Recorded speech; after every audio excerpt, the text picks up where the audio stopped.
Hello, welcome to Record Sports Hotline Live, brought to you by NordVPN. My name is Daniel Cobb. Delighted, as always, to be joined by a rather chilly Keith Jackson. Keith, tell us Yep, more.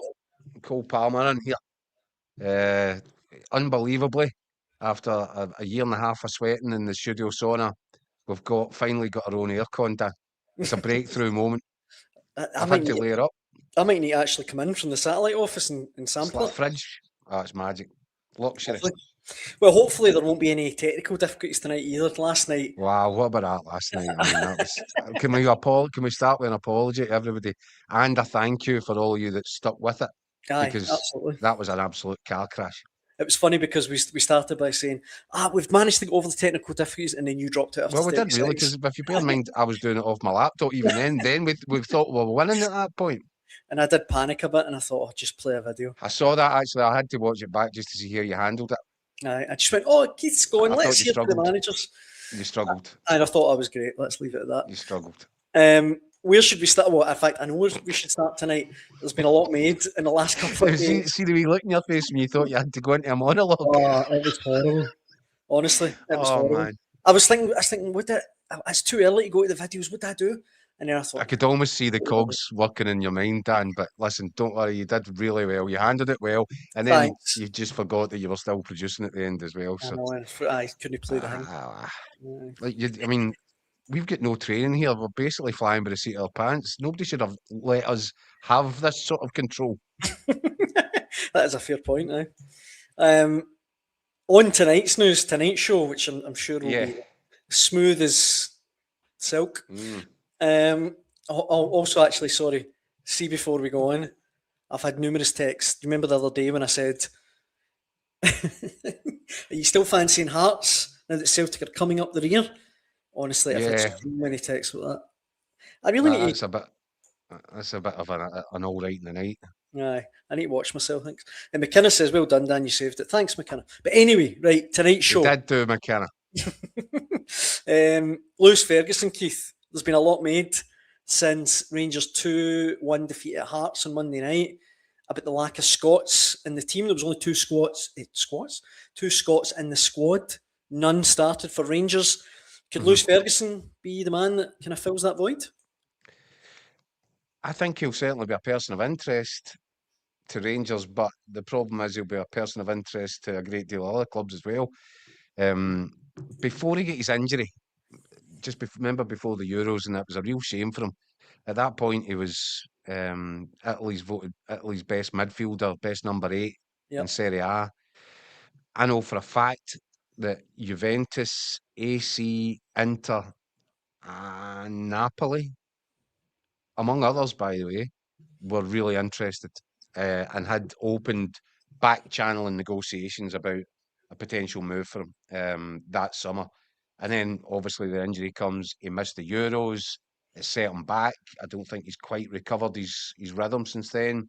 There's been a change of manager at Bologna. He's not getting a regular start, although he's club captain. I think he's been left out of the league team at the weekends, but playing Europa League. Yep. From what I know about Lewis Ferguson, I don't think that he'll be satisfied with that. And I do believe, as much as he was inclined to stay, and I think he really enjoys Bologna. I think he likes the club, but I don't think he's interested in sitting there playing second fiddle to anybody. The question is, you've got these big hitting Italian clubs. Are they as keen on him as they were? Because if so, you struggle to see how Rangers could compete against them financially. I I do wonder if Lewis Ferguson's price tag might have come down a little bit from where it might have been a couple of summers ago, Hmm. which is interesting. And I do, you know what you can't ever rule out, um, just because of the way these things work. That even if Lewis Ferguson was still valued at round about the 10 million mark, which would be significantly down from what he might have been a couple of years ago, if he plays the old I'm feeling a bit homesick and I want to go back card, then that might open the door to a loan deal. And if you're Rangers and you're looking at what you want to do this summer and you've got the option on Skov Olsen, well, I would imagine that's already been ripped up and tossed in the bin. But that same contract could apply to Lewis Ferguson. I think it's a long shot, to be perfectly honest, but I do believe that Lewis Ferguson is a name that has been put to Rangers by a number of people who have recommended him as a potential next captain of the club. And maybe now that the situation's become clearer with James Tavernier, by the way, maybe this is what preempted or helped push that decision along, because one day James Tavernier was staying, the next minute he was away. Is it beyond the realms of possibility that somebody inside Rangers said to James Tavernier, this is a bit awkward, James, because if you do stay, we've already got your replacement for the armband lined up. I don't know. This is total speculation. What is not speculation is that I believe that Lewis Ferguson is ready to move on. I believe that he's ready for a new challenge. I think he needs something fresh. Now, he obviously, and it was a lifetime sort of ambition of his to go and play in Italy, but I think it was also a lifetime ambition of his to play for Rangers and follow in the footsteps of his uncle and his dad. Yep. There are a number of factors in here that makes this an interesting one, and one which we'll really need to monitor closely over this summer. Because I think one way or another, Lewis Ferguson will be on the move. I'd also, Dan, what is interesting, I'm finding Andrew Kavanagh has held a series of meetings with former sort of Rangers Hall of Famers. Sorry, you can't be a former Hall of Famer. With former players who are in the Hall of Fame. He's been leaning on them for advice, and I believe that the very strong advice that he's been getting from these guys is you've got no Scottish core. You don't have enough guys in that dressing room who understand what the club's all about. Andrew Kavanagh would admit himself that he was fresh into it. I think he knows that he made a bunch of mistakes. Comes back to that quote that I used to say when the takeover was first going through, it will get worse before it gets better. I think for the first time now, there's a real acceptance that they've rushed into stuff. They maybe fully didn't understand the environment, and they're now reaching out to the kind of people that can help them with that and push them in the right direction. And for all those reasons, Lewis Ferguson would certainly fit the profile of the signing that they would want to make as a sort of a real statement sign. Aye, blue chip signing now. Yeah, and also they are looking for a captain. So he ticks so many boxes, Lewis Ferguson, on that front. However, look, let's get real. If Juventus, AC, Inter, Napoli, if they're serious, and if Lewis Ferguson wants to extend his sort of Italian adventure and that isn't ready to call it quits, just fancies going to a bigger Serie A club, well, who could blame him if that was the case? I don't know. I just, from what I'm hearing, little snippets here and there, I just think it's one that's really worth watching, because if he has decided that would be something, and if he's been sounded out, if somebody's got in his ear a little bit about this, and if he thinks it's a possibility, and if it's something he wants to do, then it doesn't matter if Juventus come in, or, AC or Inter or Napoli or whoever else, because he's the guy that ultimately would need to put pen to paper. Mm-hmm. If he makes it clear that he's ready to move and his preference for family reasons, we've heard that 1,000 times before. I'd like to go back home. I'm feeling a bit, whatever it is, he can force that issue. And he happens to have a very experienced, shall we say, the most experienced agent in football in Bill McMurdo, who knows how to drive a bargain and get what he wants for his clients. So yeah, I do think this will be one that needs a bit of watching over the next few weeks. Probably first and foremost, Lewis Ferguson has to decide what it is that he wants. As you can imagine, quite a strong reaction already to this. Let me read out some of the comments. And if you're watching at home, please get involved in the conversation. Singing the Blues says Lewis Ferguson is almost the final year of his contract. Rangers won't pay anywhere near his valuation. Marzino says, I think he's got 2 years to go. 2 years left. I might be wrong. I think he's got 2 seasons to go. No, I think you're right. 2 years. Marzino says they should have got him when he was £800 a week at Aberdeen. Oh, absolutely. I mean, that was the biggest no-brainer of the lot. But by the way, worse than that, they had him in their Aye, coming aye, through in the development in their academy, and of they course. said to him, "You're too small. You're not going to make it." Mad. They could have got him when he then proved that wrong by going to Hamilton and getting how many other first team games he got under his belt there. Could have got him then. Aberdeen got him for pennies. Derek McInnes Mm-hmm. did that deal. And then again, when it was time for him to leave Aberdeen, I don't know. Maybe Aberdeen were going to play hardball. Maybe Aberdeen weren't interested in selling a rival club. Maybe Rangers weren't interested in giving money to a rival top flight club. But if they did go and do a deal for Lewis Ferguson this summer, you can bet your bottom dollar that Aberdeen are getting a kickback on that because they'll have a sell on. They'll have a sell on fee in that contract as well. Bob So in the comments says Aberdeen have a 20% sale on. Don't know if it'd be 20%, but you'd I'll imagine. be surprised if it's that number. As we've said before, with the sell-ons, it's not 20% or 10% or whatever the percentage figure that banded about. That's not the fee. That's on the profit of the transfer. So it's what he cost in the first place, what he's going for.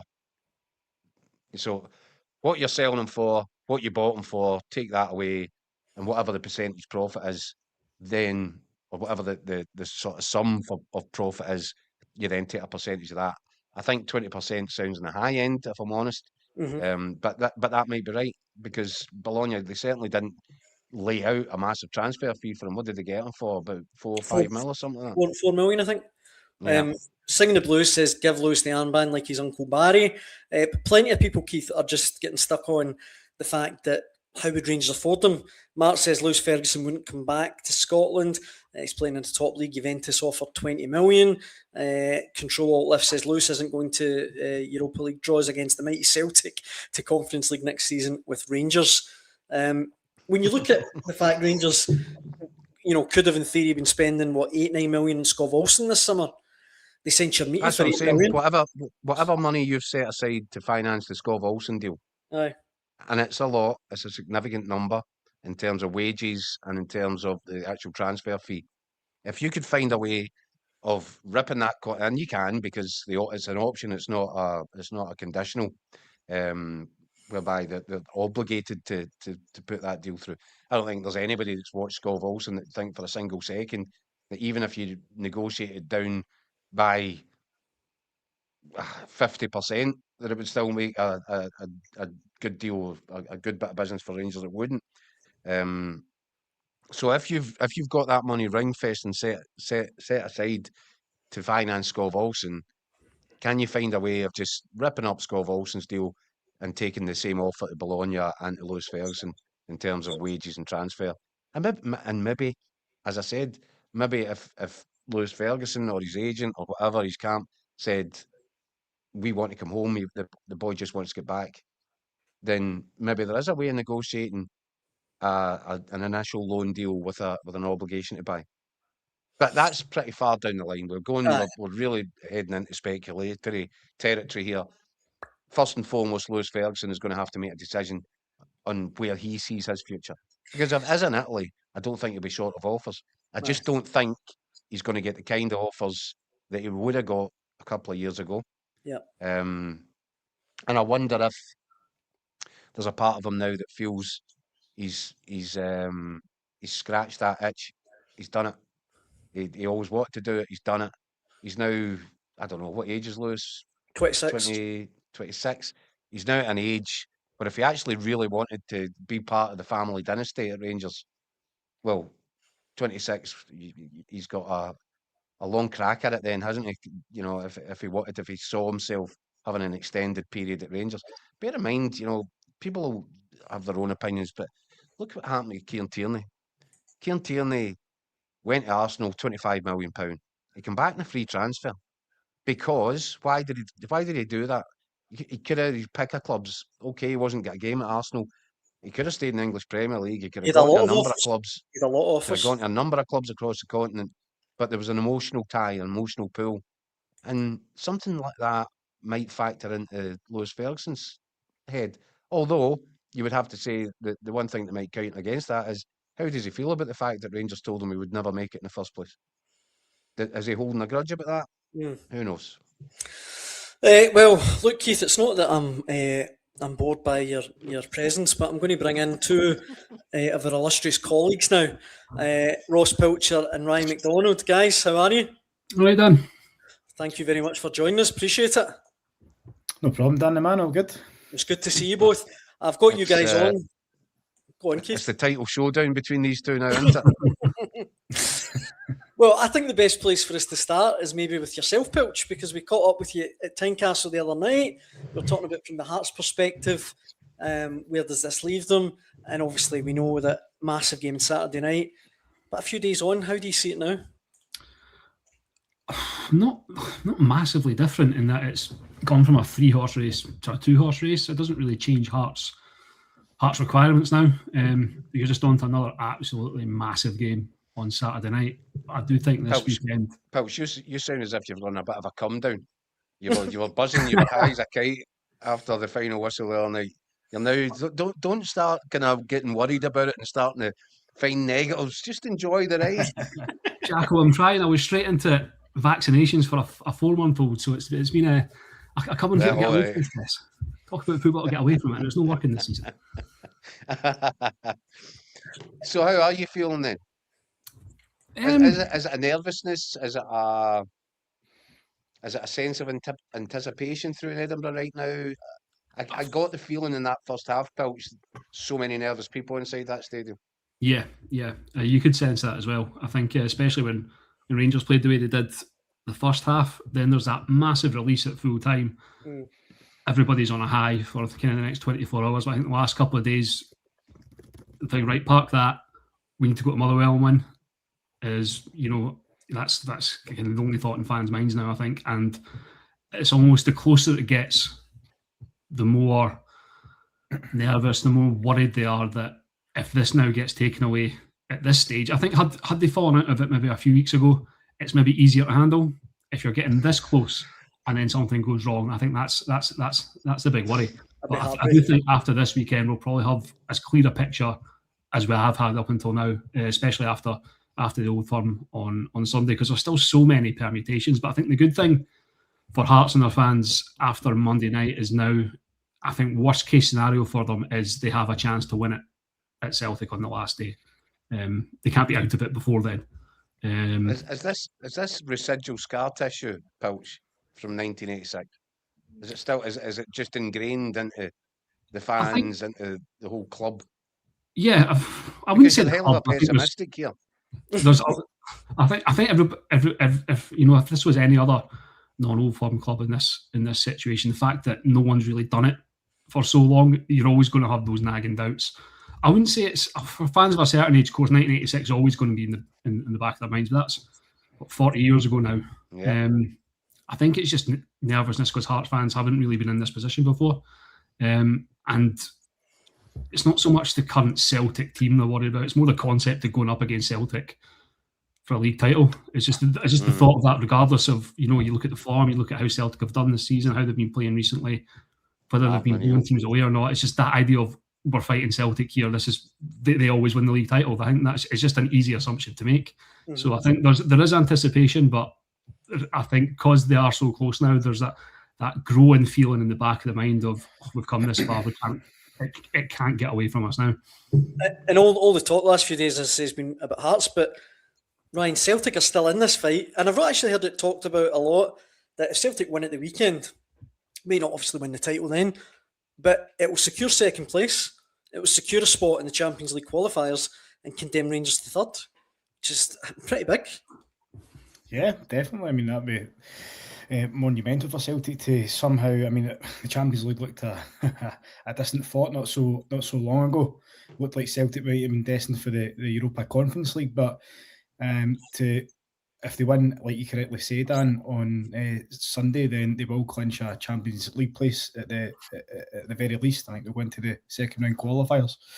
So that'd be a big step forward. But look, I think everyone's attention is firmly on the title race. Celtic, I've said it for weeks now, they need to be flawless all the way out. I think they need to win the remaining 3 games to stay in touching distance of Hearts. My sneaky suspicion is that Hearts will drop points at Fir Park on Saturday night. But I also feel that Celtic might drop points on the Wednesday night at Fir Park. So Motherwell, I think, are the Kingmakers. Yeah, they're the Kingmakers. So you've dismissed the challenge from the other side of the city completely then, Ryan? That's the easy part. The easy part's beating Rangers. Well, listen, a lot of people are just kind of dismissing Rangers at this point on Sunday because they're saying that their heads will be down. It's a dead rubber, but it's really not. You look at the pressure that's on Danny Rohl at the minute get into this game. You know, Rangers fans, there's a growing amount of Rangers fans that want him out, and he's lost so many big games as Rangers manager. It would be, you know, he must, on a personal level, he must feel a lot of pressure building on his shoulders to get a result. Plus the fact that although Rangers are, I mean, they could be out the title race completely officially if Hearts beat Motherwell on Saturday night, but you know, Rangers will go into this as wounded animals, and they will go in with a desire to stop Celtic winning the title at all costs. It's their final chance to do so. And look, another thing is as well, Celtic haven't beaten Rangers over 90 minutes since September 2024. That's mad. Which is an absolutely crazy stat. Yes, they've had the upper hand on I think the Premier Sports Cup final last year and then the Scottish Cup final, and obviously they came back from 2 goals behind to claim or to rescue a draw at Ibrox in March. But this isn't going to be a walkover by any stretch of the imagination. No, I think Rangers will be looking to at least, you know, have some small consolation in stopping Celtic winning the title, and this is their last chance to do it. So it's all set up just to be an absolutely titanic weekend again. I generally can't wait to see what unfolds. We've got tons of comments. Go on, Keith. Can I float a quick scenario at you, Ryan? Sure. How do you think the Celtic support would feel, right? Is this a deal? Because I would imagine that 99.9% of Celtic fans might shake for this scenario right now. Celtic win the league, Martin O'Neill gets the dream send-off, then go to Hampden, let Neil Lennon win the Scottish Cup and put Rangers into the Conference League. You know, I wouldn't. Well, I think a lot of people would probably, a lot of Celtic fans, I'm assuming, would probably take that scenario. Yeah, I don't think Pilcher would. I must admit, Jack, it's not something I consider myself, but now you've thrown it out there. Well, look, in the comments, we've got tons of them coming in. Let me throw a few of these at you. AF Scott says Celtic will have to do 3 things they haven't done this season if they're to win the league. One is beat Rangers, then win at Fir Park, and then finally beat Hearts. It just feels like Hearts' year. He also says that if Hearts win this Saturday, they are so close. Gavaldo says no matter what team outside the Old Firm, any team's fans would be nervous. It's not 1986, it's just a hope that kills you. And the Rangers fans are hoping that Rangers can do Hearts' turn at the weekend. John says he's hoping Motherwell can do Celtic a favour, take points off Hearts. This, I guess, is a question to everyone, I guess. Are you guys all confident that Celtic will beat Rangers at the weekend? My own personal view is I think that they simply have to, if they're to stand the chance of remaining in the title race. It's must win. And with, you know, the fans united again, I mean, the Green Brigade have made such a huge difference. I mean, the atmosphere against Falkirk, I think I touched upon it a couple of weeks ago. The atmosphere against Falkirk in the 3-1 game was, the stadium was absolutely rocking. It was like an Old Firm game. It was like a European game. It was like Trophy Day, Ryan. It was like they were a celebration. Yeah, I mean they've completely transformed the place, and I think Celtic Park is going to be it'll be electric again this weekend.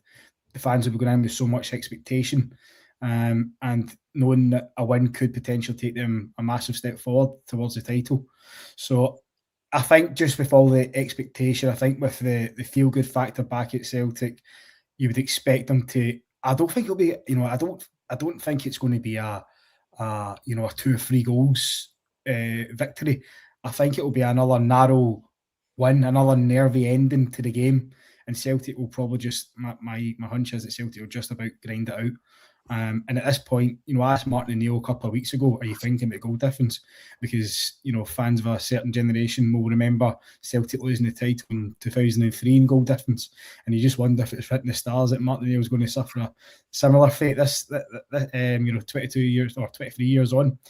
But he said that they've simply not scored enough goals, and he doesn't think that they have enough goals in them to overtake Hearts in terms of goal difference. So his focus is purely on points, And yeah, he'll obviously be hoping that the points is what's going to separate both teams. So yeah, as I say, I think Celtic will do the job, but I think it will be a nervy afternoon.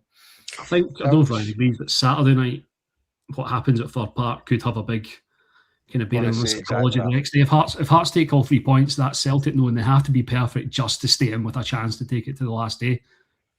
If Hearts drop points, Celtic know that a win gets them right back in it, and it's right back in their own hands. That's a big kind of contrast in how you're thinking about it. So I think if Hearts do beat Motherwell, I think they'll get it done, whether that's against Falkirk or if it does go to the last day. I think they might, even if it's a case of having to avoid a certain result at Celtic Park, as Ryan said, the goal difference. Having said that, I've seen a lot of fans kind of just not really grasp how goal difference was. If it's still the same, 3-0 does it for Celtic. Whether you think Celtic are likely to beat Hearts 3-0 in the last day is a different matter, but it's not as if they're going to need 5 or 6, because it's almost a bit of a double whammy. From a Hearts point of view, you can flip it and say, okay, well, even just a goal at Celtic massively increases our chances of holding on, but there's a long way to go till we have to start thinking about that and getting the calculators out. So I think that Saturday night's going to be huge. If Hearts can get it done, I think they're just about there. I think there's so much in that, Pilch. Yeah, I think a Hearts win at Fir Park might knock the wind out of Celtic sails a little bit going into that Old Firm game. Whereas if Hearts drop points, it's a turbo boost, and they will just be straining at the leash to get out of that pitch on the Sunday to face Rangers. If they see that chink of light, I think Hearts just need to try and slam the door shut Saturday night, and if they do that, but that's going to be easier said than done, Pilch. I mean, everybody knows how good this Motherwell side is. They were 3 goals up at the start of the season at Tynecastle, weren't they? Yeah, they were, and they ripped Hearts to bits for an hour until Hearts. It wasn't even an obvious change they made. They just seemed to kind of wake up and realise, right, this is what we're not doing. They got themselves back in it, and then Motherwell, to be honest, kind of crumbled a bit, and they almost lost it in stoppage time when Braga hit the post. It was in a 0-0 at Fir Park, where Motherwell were the better team with not much chances. And then again at Tynecastle a few weeks ago, we went 1-0 up. Should have been about 2 or 3 up before Hearts responded, and Motherwell didn't really deal with it. Interestingly, Derek McInnes, he talked about it since, but they kind of learned a lesson for the first time Motherwell went there. They let Callum Ward have the ball, said, right, go and see what you can do with it. You can't pass out. He was going long, Hearts were winning it back, and it worked pretty well for them. I'd imagine we'll see something similar on Saturday night, and I think first goal is going to be massive, but Hearts have shown they can come back.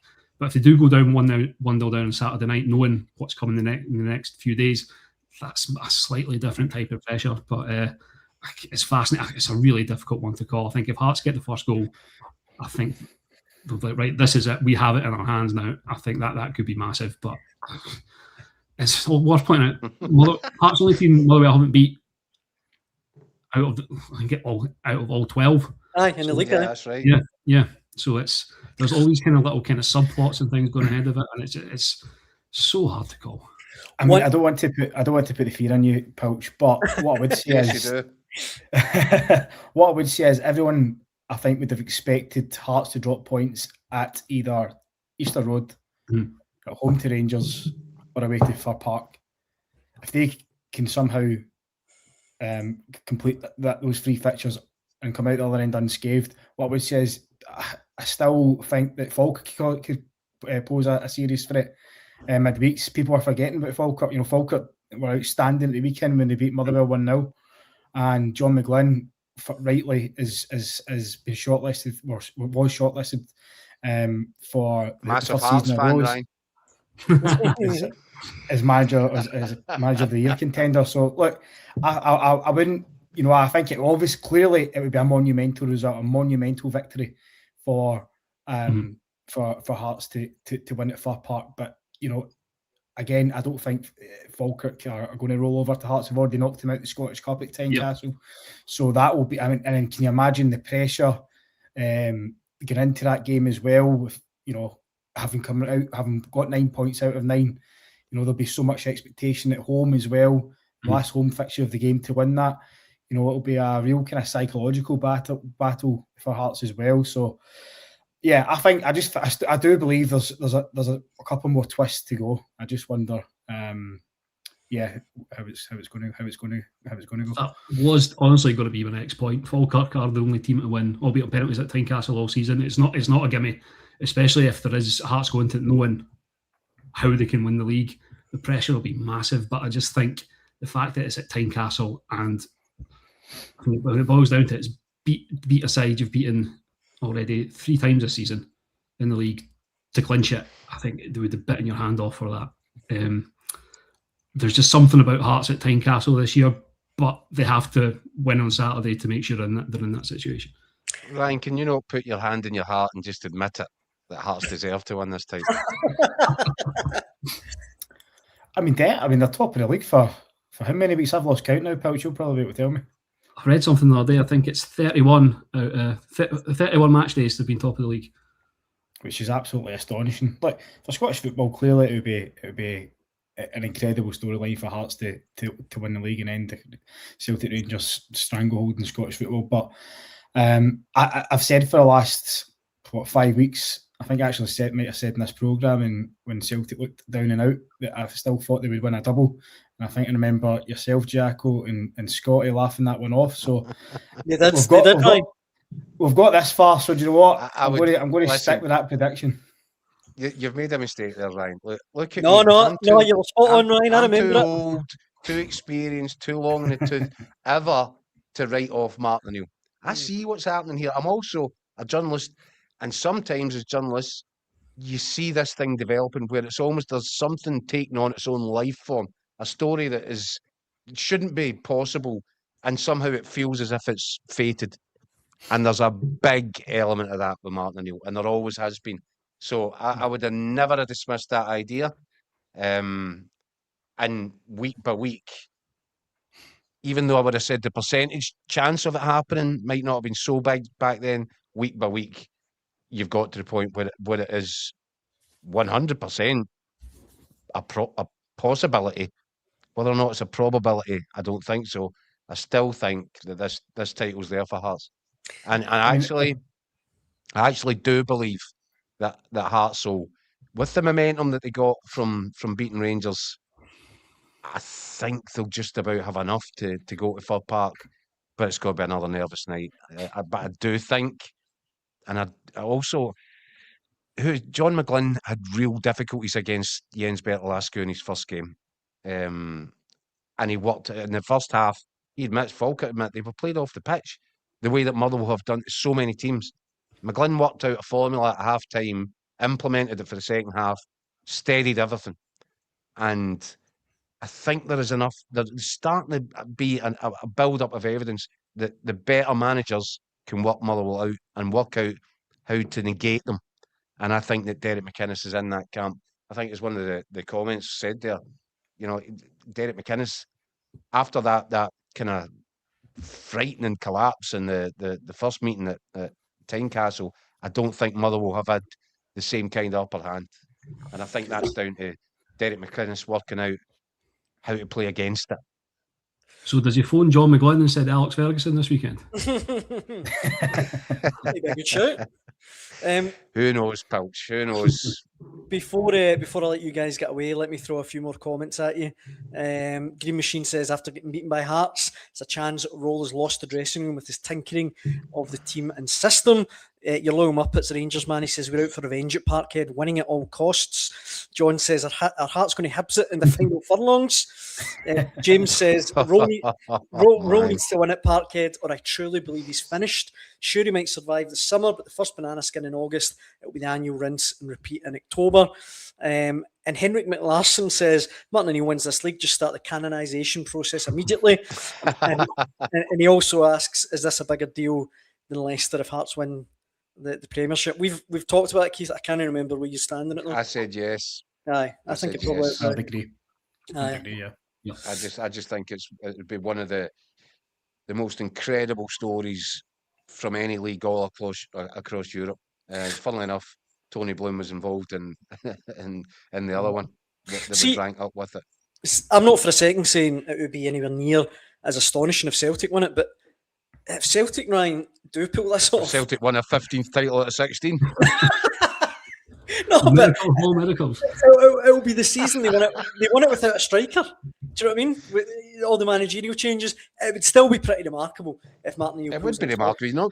Nobody can underestimate what Martin O'Neill is doing here. Aye. It's basically a 74-year-old manager against all odds, and despite the fact that Wilfred Nonce had the team bus in reverse for a full month of the season, and it's remarkable.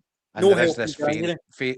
there's a fairy tale aspect to this, that Martin O'Neill, 20 years after being Celtic manager, could come back in twice in the one season and end it with 2 trophies. I mean, that's if somebody said that to you in the start of the season when Brendan Rodgers was there, I mean, you'd been carted away, you'd been taken away. People will look at you, you do lally.